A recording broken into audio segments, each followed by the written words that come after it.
Okay, let's open with a quick micro case. Imagine you flip on a translated checkout and enable an auto tax engine for a handful of EU countries. Sales tick up in a new market, and 3 months later, a payment processor tells you they've put a reserve on your account. Then your finance lead discovers you've accumulated VAT filings you never knew you needed to submit. Cashflow gets squeezed, customers expect local refund rules, and your product team is baffled. That's localization drift. Small config choices that quietly change your legal and operational obligations. Today, we unpack how that happens and what to do about it. That scenario is painfully common. The translation makes customers feel local, and regulators and tax authorities treat you as local too. Suddenly, the business is playing by a different set of rules it never planned for. Before we go deeper, let's define our term, localization drift. It's the drift from we're just experimenting to we've made binding commitments.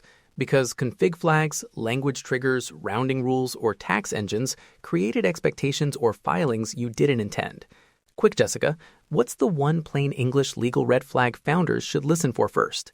Look for anything that creates legal presence, language that says the customer accepts the terms in a local language, or delivery and refund policies written to local consumer law. Those two phrases can create obligations like cooling off periods or mandated receipts. If your product makes it sound local, the law often follows. Good. So we've set the stage. Let's dig into the revenue picture. How does this actually hit your day's cash and margins? I'll walk through 3 measurable impacts: immediate cash flow hits, margin erosion from refunds and processor reserves, and conversion compliance trade-offs when you decide which markets to pause. First, days cash. If a processor places a reserve because unusual refunds rise in a particular country, your usable cash drops overnight. That reserve can be a percentage of gross volume, and it ties up funds you thought you could spend. Second, margin erosion.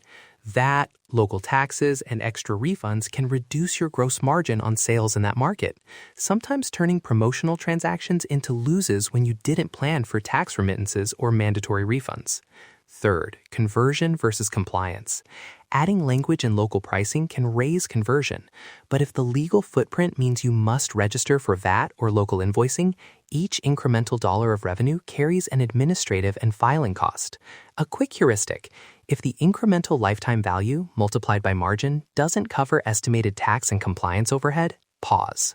Practical rules I use with companies. 1. Flag any market where you hit a threshold for tax registration at under 3 months of running time. Those are priority for an evidence inventory. 2. If refunds in a locale exceed your baseline by 50% within 30 days, treat that as a trigger for a temporary pause. 3. Always estimate processor reserve exposure as part of your cash forecast. Ask your processor for their reserve policy before you launch. Those 3 checks buy you breathing room. I'll add 2 legal red lines that often surprise folks. First, nexus and mandatory filings. Nexus is just a word for enough activity that a jurisdiction expects you to register and file. That activity can be triggered by sales volume, but also by where acceptance happens or where customer data is processed. Second, consumer cooling off periods and language requirements. Some places require certain disclosures in the customer's language and allow customers to cancel within a short window. If your checkout displays acceptance in that language, you've created the customer expectation and the legal obligation. And a critical show note: this is not legal advice. What we're offering are plain English flags and conservative pause language you can use to scope an issue. For anything material, bring these questions to local counsel or a tax advisor. Our readiness kit includes the exact questions to take to them. On the ops side, the good news is most of these problems are configuration problems, and configuration can be controlled. Start with a config inventory. List language toggles, currency settings, tax engine rules, rounding logic, and any copy that changes per locale. Then build a test matrix. For each country, simulate checkout paths, receipts, invoices, and customer communications so you can see what the customer actually receives. Technical patterns that reduce risk, feature flags or staged rollouts so you can disable a locale quickly. idempotent pricing rules, so toggling a flag doesn't permanently alter stored prices, and minimal telemetry, track where purchases originate, which tax rule applied, refund reasons, and receipt languages. That telemetry gives you the evidence you need to argue against penalties or reserves and helps when you do a rollback test. Great. So we have revenue heuristics, legal flags, and technical controls. Let's triage this as a panel. Name the top 3 region-specific configs every team should inventory this week and who should own each check. Jessica, start us off. Number 1, acceptance language in checkout and terms, owner, product, or legal. Check whether language is presented as acceptance of local terms and whether any mandatory disclosures are missing. Number 2, refund and cooling off policy language, owner, customer success, or product. Make sure copy doesn't promise anything local that your policy can't support. Number 3, invoicing and receipt language, owner, finance. Confirm the invoice fields match local tax requirements if you have to file. I'll tack on 3 technical items to inventory. Tax engine rules mapped to each SKU, owner engineering ops, currency rounding logic and how it's applied at checkout versus later in billing, owner product/finance, and feature flags or kill switches that can disable a locale immediately, owner engineering ops. Keep these top of the sprint backlog. And from a revenue ops angle, track processor policies per payment gateway and estimate reserve exposure, owner, finance. If you do nothing else this week, find the person who can flip a feature flag and the person who can access tax evidence. Those 2 people are your emergency responders. Okay, now the 30-day containment sprint. Week 1, inventory locales and capture evidence. Screenshots of checkout, receipts, and any customer communications. Confirm who owns each item. Week 2, run the Readiness Kit checklist and pick a single market for a rollback pilot. Week 3, execute the rollback in test mode. Confirm receipts and telemetry are unchanged for other markets and collect tax evidence. Week 4, evaluate the pilot. Decide on conservative defaults and lock copy/config so you don't drift back in. Jessica, any legal must-dos to add for the sprint? Yes. Add an explicit not legal advice line to your internal notes when you share the kit externally, and prepare 3 questions for counsel. 1, does our activity create tax or consumer law nexus in this jurisdiction? 2, do our checkout terms create binding acceptance in the local language? 3, if we roll back, what evidence do we need to avoid retroactive liability? Put answers in the sprint ledger so you have a record. And tech follow-ups, ensure a kill switch can be executed without code deploys. An operator toggle is ideal. Have rollback scripts and a staging confirmation checklist.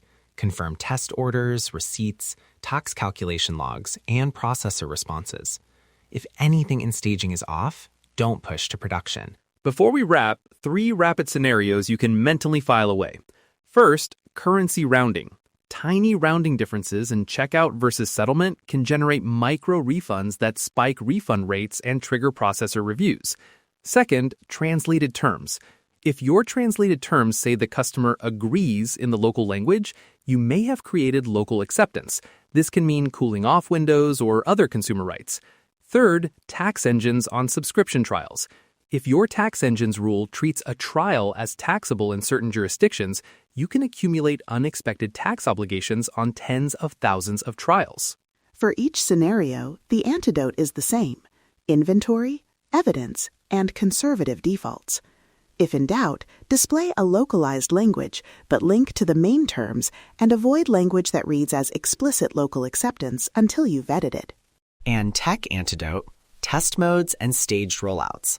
Run tax engines in test mode for new locales, simulate settlements, and keep a telemetry feed that ties each order to the tax rule that applied. That way, you have facts, not guesses. We promised deliverables. There's a 1-page localization readiness kit with a discovery checklist, conservative copy and config triggers, rollback playbook, and the 30-day sprint template we just walked through.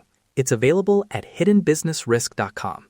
Download it, run the inventory this week, and if anything looks material, bring the kit and the 3 counsel questions Jessica gave you to your advisor.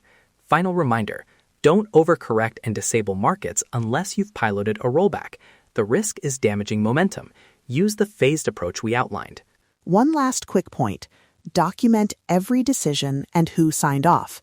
If a regulator or processor asks, when did you make this change and why, that timeline and evidence can dramatically reduce penalties or help negotiate reserves.